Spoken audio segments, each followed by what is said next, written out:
আসসালামু আলাইকুম রহমতুল্লাহ। সুপ্রিয় শিক্ষার্থীবৃন্দ, আশা করি তোমরা সবাই ভালো আছো। এই ভিডিওটা তৈরি করছি নবম শ্রেণীর শিক্ষার্থীদের জন্য।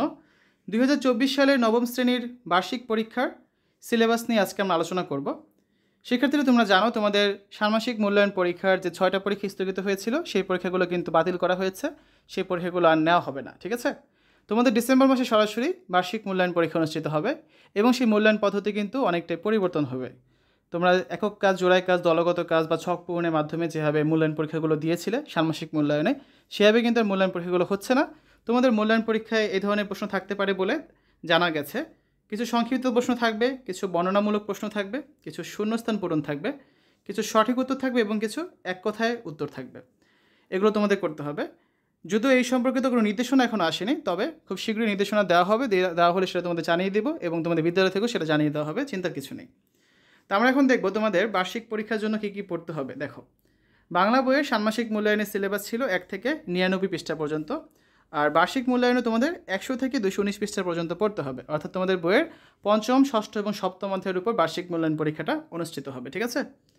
তারপর আসলে ইংরেজি বইয়ের ষান্মাসিক মূল্যায়নে ছিল 1 থেকে 77 পৃষ্ঠা পর্যন্ত, প্রথম 5টি অধ্যায় ছিল। আর বার্ষিক মূল্যায়নে 78 থেকে 211 পৃষ্ঠা পর্যন্ত পড়তে হবে। চ্যাপ্টার 6 থেকে পড়া শুরু করতে হবে। গণিত বইয়ের ষান্মাসিক মূল্যায়নে ছিল 1 থেকে 112 পৃষ্ঠা পর্যন্ত, প্রথম 4টা অধ্যায় ছিল। আর বার্ষিক মূল্যায়নের জন্য 113 থেকে 235 পৃষ্ঠা পর্যন্ত পড়তে হবে। পঞ্চম অধ্যায় থেকে পড়া শুরু করতে হবে। বিজ্ঞান অনুশীলন বইয়ের প্রথম 2টা অধ্যায় মাত্র ছিল ষান্মাসিক মূল্যায়নে, 1 থেকে 36 পৃষ্ঠা পর্যন্ত। আর বার্ষিক মূল্যায়নের জন্য বাকি যে 6টা অধ্যায় রয়েছে, তৃতীয় অধ্যায় থেকে শুরু করতে হবে। 37 পৃষ্ঠা থেকে 99 পৃষ্ঠা পর্যন্ত হচ্ছে বার্ষিক পরীক্ষার সিলেবাস। ইতিহাস ও সামাজিক বিজ্ঞান ষান্মাসিক মূল্যায়নে 1 থেকে 73 পৃষ্ঠা পর্যন্ত ছিল।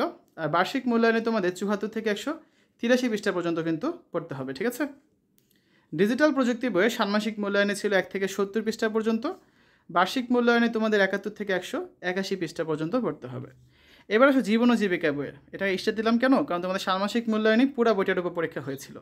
যেহেতু নতুন করে কোনো বই দেওয়া হয়নি, তবে তোমাদের বিদ্যালয়ের শিক্ষকদের কাছে টিজি গাইড রয়েছে বা শিক্ষক সহায়িকা রয়েছে, সেখান থেকে অনেক বিদ্যালয়ে পড়ানো হচ্ছে। আমি যতটুকু নিউজ জানতে পেরেছি বা খবর নিয়ে শুনেছি, তাই তোমরা সেই বইটা জোগাড় করতে পারো শিক্ষককে বলে। সেটা হচ্ছে তোমরা ফটোকপি করে সেটা পড়তে পারো, এটা পাশাপাশি। আর বার্ষিক মূল্যায়নের জন্য ওই ষান্মাসিক মূল্যায়নের যে সিলেবাসটা ছিল, অর্থাৎ সম্পূর্ণ বই, সেটাই থাকবে।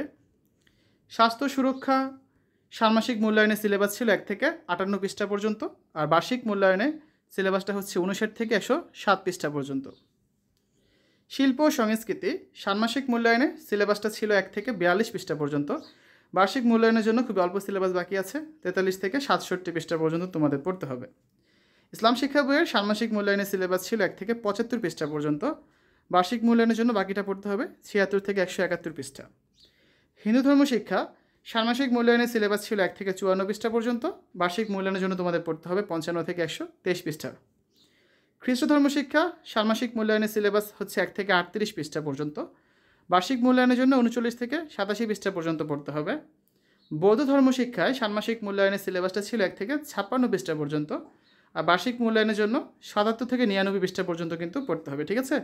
তো এই হচ্ছে আর কি তোমাদের সিলেবাস। এই আঙ্গিকে তোমাদের কিন্তু বার্ষিক মূল্যায়ন পরীক্ষা অনুষ্ঠিত হবে।